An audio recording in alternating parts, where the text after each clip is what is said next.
A week has passed, the cheers bursting out across Southern California in little geysers of joy, an exclamation in the grocery store line, a fist bump at the coffee shop, an amazed toast from the corner of the bar. LeBron James is really going to be a Laker. He's really coming here. There are hastily stitched 23 t-shirts hanging in sporting goods stores. There is a mural at Baby Blue's Barbecue in Venice featuring a drawing of James in a Lakers jersey reading, "The King of LA, it's absolutely not a dream." Advertisement. But a week has passed, and now it's time to check reality. James is now going to be surrounded by pressure, the sort of which could be gauged this weekend by stepping outside anywhere in Southern California. That kind of heat. If James is indeed going to be the king of LA, sometime in his potentially 4 seasons here, he must lead the Lakers to at least one championship. It might not sound fair. It might feel like it's asking one man to drag a franchise from 0 to 60 in a basketball heartbeat. It's the reality of his status, his history, and his newfound control of Los Angeles' most popular sports team. If basketball's greatest player wants to be considered a truly great Laker, he has to guide the Lakers to championship greatness, period, end of legacy. At least one title. That is James's mandate. Wilt, Kareem, Magic, Shaq, Kobe, they all put a ring on this town. All but one truly iconic Laker has won at least one title, and the outlier was Elgin Baylor, but he was still part of a championship because he retired 9 games into the 1971-72 title season. Nobody is expecting it to happen in James's first season here. Not in the powerhouse West. Not with this still developing team. If they make the playoffs and win at least one round and challenge for the Western Conference Finals, it's been a success.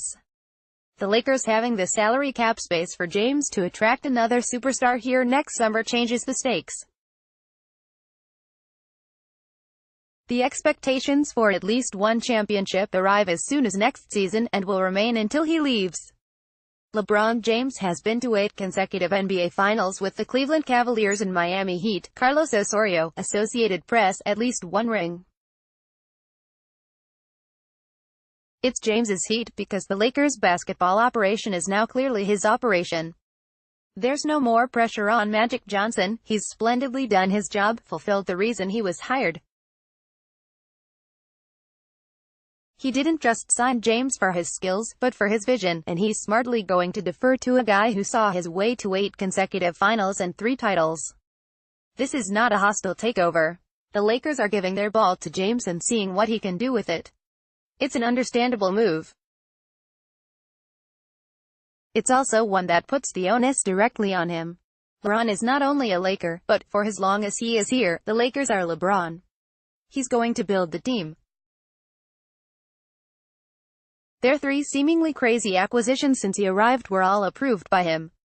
According to the Times' Tanya Gangalai, Lance Stephenson's people even called LeBron's people for permission to sign.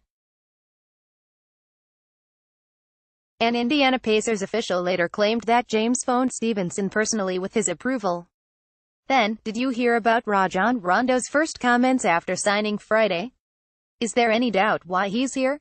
Rondo said, "You put any team, any group of players, around LeBron James, as he has done 8 straight times, he went to the finals, so, my expectations are the exact same thing." Advertisement. He also said, "I think guys like LeBron. I haven't played with a lot of guys that make plays for me, so it's going to be exciting to just get up, get a couple of easy looks, be able to push the pace in the open court and to look for one another." James is not only building the team, he's also going to dictate its style of play. One would think the brick-firing Lakers would need shooters. James, however, apparently has a different idea, focusing instead on defenders and competitors.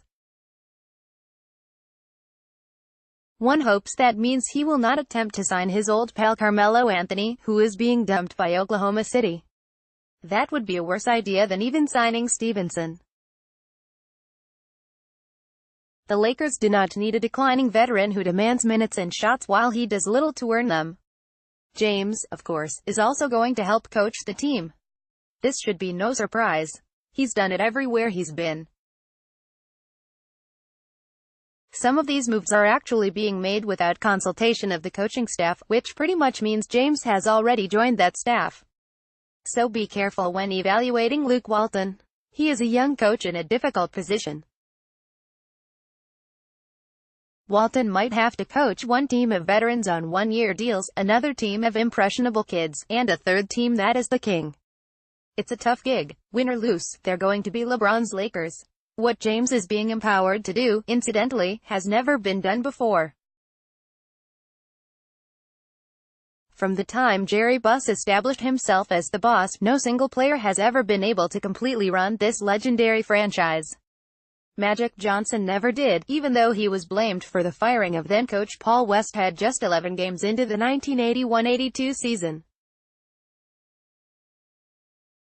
In reality, Buss had already decided to make a change, and Johnson's complaints simply facilitated that change.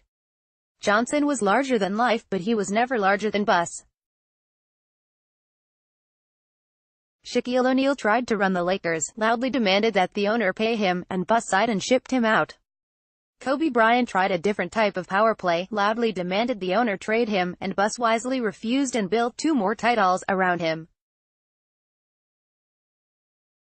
Heck, for a minute, even LeVar Ball tried to run the Lakers, and that lasted until his oldest son started clanking shots and his self-involved act turned into a clown show. No player has ever run the Lakers, but James is going to try, and while his resume gives him that right, it also raises the expectations that it will work.